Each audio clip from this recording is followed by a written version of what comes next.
মহেন্দ্র সিং ধোনির লিগ্যাসি কি চেন্নাই সুপার কিংসের জন্য হানিকর? তার জন্য কি ভবিষ্যৎ পরিকল্পনা করতে পারছে না দলটা? আইপিএলের ইতিহাসে এমন কিছু নাম রয়েছে যাদের প্রভাব শুধু মাঠেই নয়, গোটা ফ্র্যাঞ্চাইজির পরিচয়ও ছাপ ফেলেছে।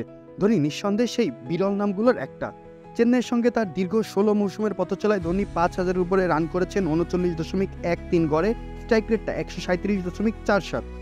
শিরোপা জিতিয়েছেন ৫টা। কিন্তু প্রশ্ন উঠেছে, ধোনির এই কিংবদন্তিসুলভ পরিস্থিতি কি চেন্নাইয়ের ভবিষ্যতের জন্য বাধা হয়ে দাঁড়াচ্ছে?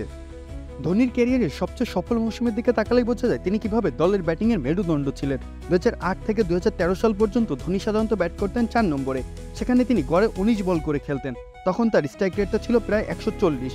এরপর ২০১৪ থেকে ২০১৯ সাল পর্যন্ত ধোনির ব্যাটিং পজিশন ছিল ৫-এ, যেখানে তিনি গড়ে ১৭ বল খেলতেন এবং স্ট্রাইক রেটটা ছিল ১৩৫।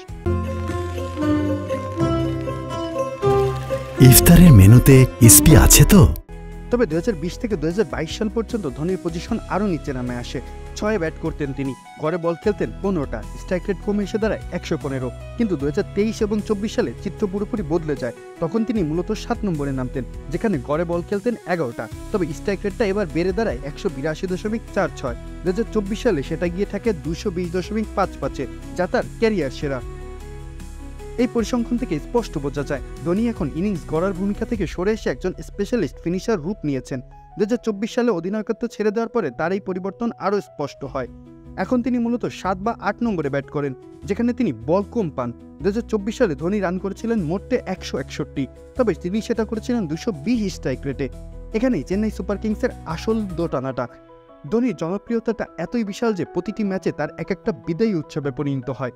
গ্যালারিতে ধোনি ধোনি রব ওঠে, মাঠে তার এক ঝলক দেখার জন্য দর্শকদের হাজারি বাড়ে। এই আবেগ দিয়ে দল পরিচালনা করা যা কার্যকর হলেও ভবিষ্যৎ পরিকল্পনাটা জটিলতা তৈরি করে। ধোনির এখন বয়স ৪৩, তার ভূমিকা কার্যত ক্যামিও পর্যন্তই সীমিত। প্রশ্ন হলো, সিএসকে কি তাকে কেন্দ্র করেই দলের ব্র্যান্ডিং ও দল গড়ার কৌশল তৈরি করবে, নাকি এই আবেগ কাটিয়ে নতুন প্রজন্মের প্লেয়ারদের জায়গা করে দেবে, যারা ভবিষ্যতে ধোনির উত্তরসূরি হতে পারবে?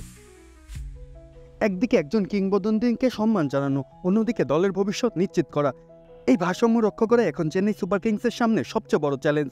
আর ধোনিকে যারা এতদিন ধরে অনুসরণ করছেন তাদেরও সময় এসেছে বুঝে নেওয়ার, ধোনি নিজেই তো বদলে গেছেন। ভক্তদের সেই পরিবর্তনের সাথে খাপ খাওয়াতে হবে, কারণ এক জায়গায় থেমে থাকলে দলের অগ্রগতিও থেমে যেতে পারে, আর সেটি ধোনি হয়তো কখনোই চাইবেন না।